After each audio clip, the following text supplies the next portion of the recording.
There's a secret no one says out loud.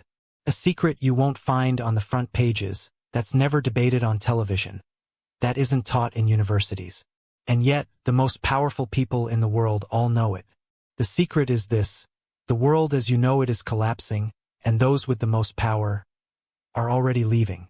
You might not see it yet because the lights are still on, the stores are open, and your social media scrolls as usual. But if you look closer, if you connect the dots between economic instability, silent wars, inflation, food shortages, environmental decay, the loss of freedoms, and the rise of digital control, you'll see what they've seen for years. The system is not going to survive. And the most chilling part isn't the collapse.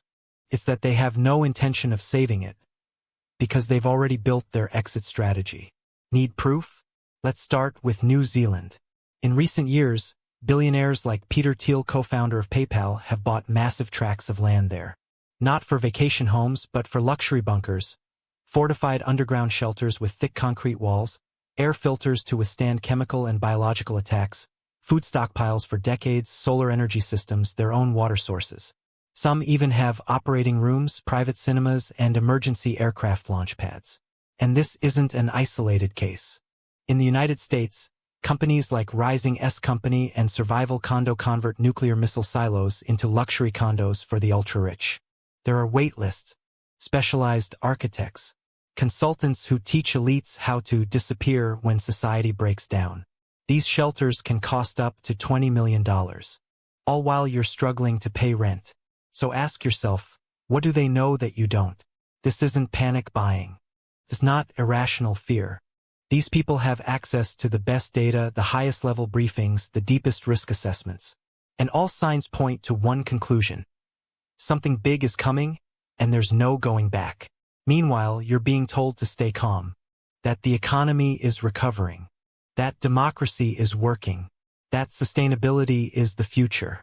But if everything's going so well, why are the most powerful people fleeing the system they built? Since 2020, the signs have stopped being subtle. The global pandemic exposed more than a health crisis. It revealed how fear can justify anything. Mass lockdowns, border closures, surveillance, censorship. At the same time, supply chains collapsed. Nations went into historic debt. And millions of jobs disappeared forever. That was just the beginning. Inflation hit hard in 2021 and 2022, even in stable countries. Germany saw its worst price spikes since World War II. Latin American currencies tanked. The U.S. Federal Reserve had to raise interest rates faster than at any time in the past century. While this happened, the ultra-rich sold their stocks, bought farmland, invested in hard assets, gold, crypto, clean water sources. And you kept scrolling TikTok. Coincidence? No.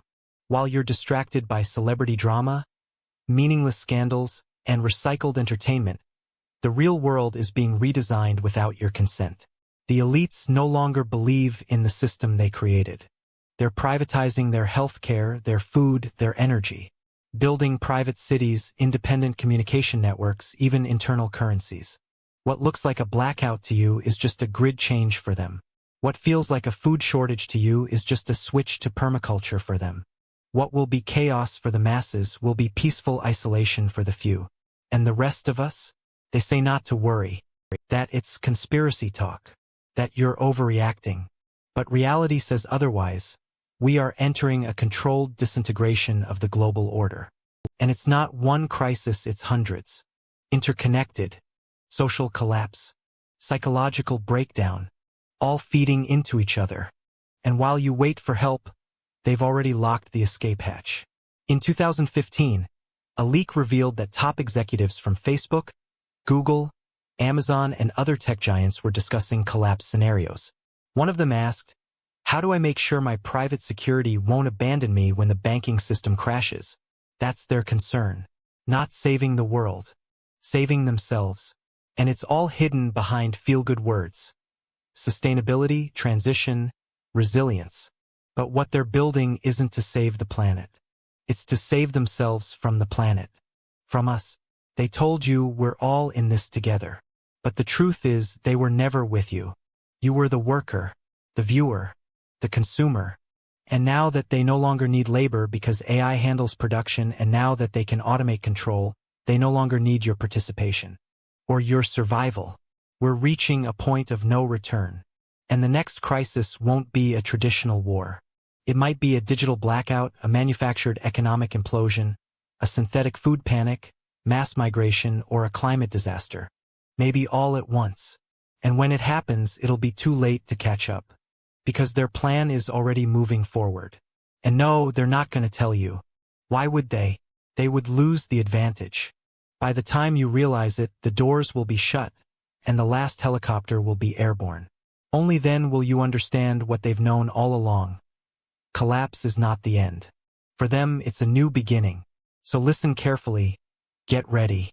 Not to fight them. They have the resources, the surveillance, the AI, the media, the algorithms. But you still have the one thing that terrifies them: awareness. Because awareness leads to choice. And choice leads to independence. Don't wait for an official alert. It's already happening. While they entertain you, they impoverish you. While they pacify you, they isolate you. While they smile for the cameras, they sign contracts to live underground. Don't wait for an invitation. There won't be one. Get ready. Not out of fear, but because you deserve to survive the world they're burning down. Collapse isn't coming. Collapse is already here.